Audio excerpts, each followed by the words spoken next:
Hey guys, welcome back. This video is going to be a little longer than our normal video because we're going to be highlighting the major battles of the American Revolution. So it's going to take a few more slides than usual to get through all of the major battles. We're going to start with the Battle of Bunker Hill. At the Battle of Bunker Hill, thousands of American militia were entering into the Boston port. The British, of course, wanted to keep control of the city. So the British decided that they were going to take control of some nearby hills, which were named Bunker Hill and Breed's Hill. Americans heard of this plan and they wanted to protect their hills. So they had already gone and fortified some little forts up there. They had made it where they'd used the land and built it up so that they could have a wall, and they were going to protect their hills in order to protect their port as well. On June 17, 1775, Britain learned of the American troops, and General Thomas Gage sent William Howe with 2,400 soldiers to go attack the Americans at Breed's Hill. The Brits were met by 1,600 patriots who began shooting at them. American General William Prescott had ordered his men to do not fire until you see the white of their eyes because they were low on ammunition. In order for them to be able to be effective, they were going to have to shoot to kill. And so they were told, wait until the troops get very close to you before you shoot. It was a tough battle between the British and the colonists. The British did not expect the battle to be as hard as it was. They charged up the hill twice, but were forced back down to retreat. But then on the third attempt, they were able to charge the hill and take the hill because the Americans had run out of ammunition. The British won Breed's Hill in this battle, but it is questionable of whether or not that would have been so if the Americans would have had enough supplies. During this battle, the British casualties was 226, and they had 800 soldiers that were wounded. The colonists, on the other hand, deaths and wounded together was only 350. So if you do the math, the British started with 2,400 troops and ended up losing 1,026, or lost or wounded, so they couldn't fight anymore. The colonists had started with 1,600 and they lost 350. So you can see that even though they were very outnumbered in the beginning, the Americans put up a very good fight, and the battle ended with them having almost the same amount of soldiers at the end. Americans lost the hill, but because of this fighting, they were able to gain confidence to be able to believe that they were going to be able to defend themselves against the British. The result of Bunker Hill was that more Americans joined the army to support the revolution. The battle took place on Breed's Hill, but is called Bunker Hill because the army thought they were on Bunker Hill. So you'll see those two battles interchange. Sometimes you'll see it called as the Battle of Breed's Hill. Sometimes you'll see it called as the Battle of Bunker Hill. Either way, it was a great beginning to building up the Continental Army that had just been established a little while before at the Continental Congress. The next battle we're going to discuss is the Battle of Trenton. The Battle of Trenton happened after the Battle of Long Island. So the Battle of Long Island occurred in the spring of 1776. And in this battle, George Washington's troops were attacked by the British. The Continental Army suffered a great loss, and many of the soldiers left because they were defeated. But then in Christmas 1776, Washington and his men decided that they were going to set up camp on the south side of the Delaware River. It was very cold where they were located in these colonies up north. There was a lot of snow, temperatures dropped, and so armies would stop fighting during the winter months. Washington knew this, and so he took it as an opportunity to surprise the Hessians who were camped out in Trenton. On Christmas night, Washington decided to attack the Hessians, and he and his men crossed over the icy Delaware River. You can see in the picture how the conditions are. We've got Washington standing, the American flag representing. There's ice in the water. Their boats are small. They are bundled up. It's very cold. They had to cross the river first, and then after they crossed the river, they still had to march 9 miles to Trenton. Many of the soldiers didn't have good boots, and their feet began to bleed from the cold, but they continued to march on anyways.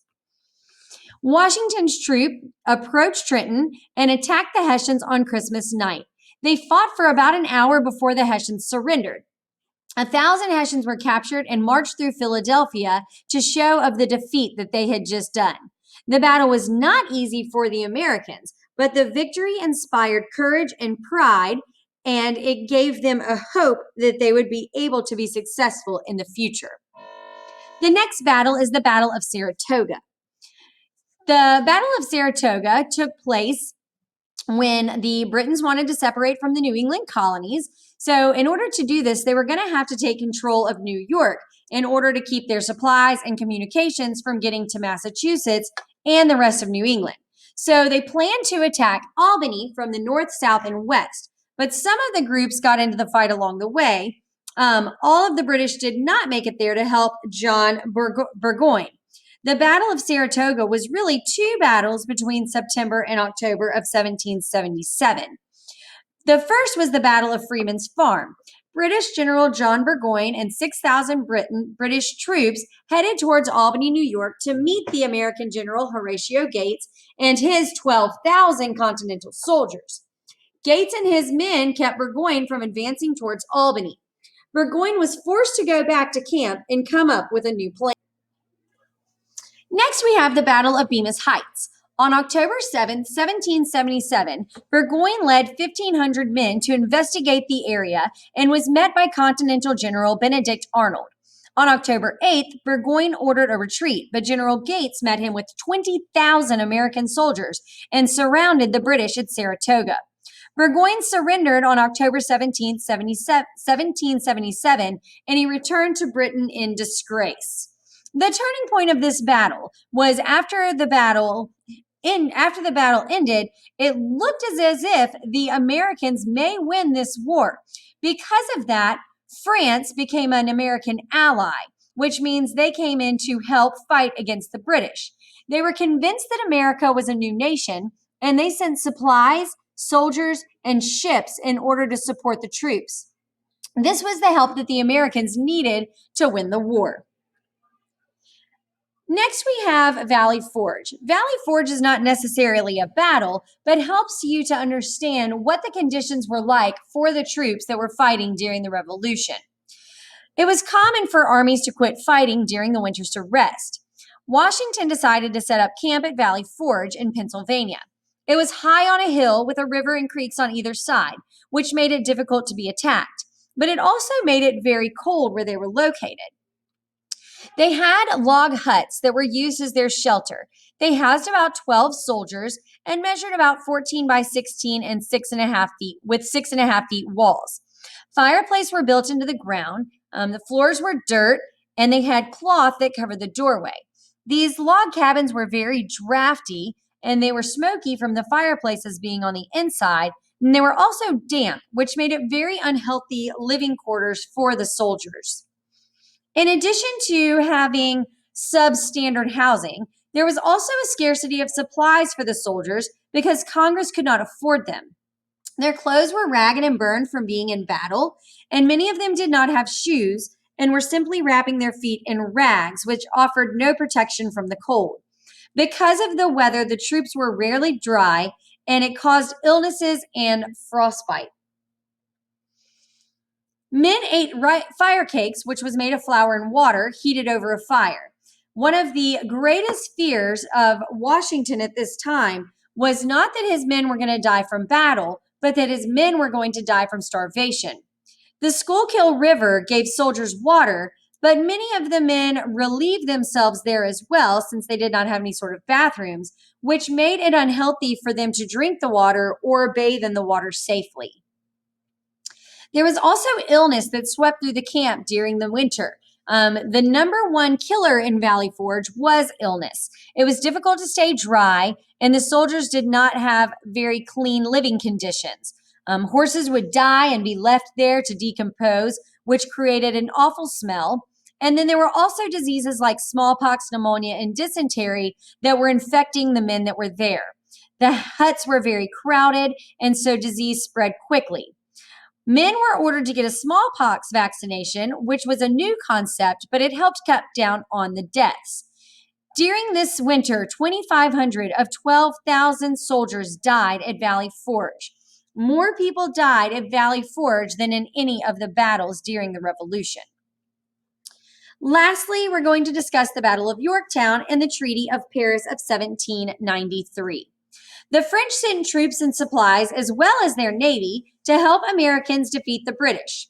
British General Henry Clinton thought he could end the war by taking control of the southern colonies. As the British headed south, they defeated the Americans at Savannah, Georgia, and Camden, South Carolina, eventually making camp at Yorktown, Virginia, near the Chesapeake Bay. On April 18, 1781, in order to trick General Clinton, Washington sent a small division of troops to New York and then marched 14,000 American troops to Yorktown. September 28, 1781, Washington arrived in Yorktown. The French Navy had Cornwallis surrounded and was unable to leave or get help. October 16, 1781, Cornwallis tried and failed to escape. October 17, 1781, Cornwallis surrendered. And then on October 19, 1781, the surrender documents were signed. After Yorktown and 8 years of war, the American Continental Army, with the help from French and Spain, had defeated the most powerful army in the world. The Treaty of Paris was drafted in 1783. The Battle of Yorktown ended the Revolutionary War. Results were that Britain was recognized the 13 colonies as free and independent states, and they no longer had claim over the land or their government. It stated the boundaries for the U.S. and allowed for westward expansion as well. Spain received Florida as a result of the war, and the prisoners of war were released, and loyalists would no longer be persecuted in the colonies.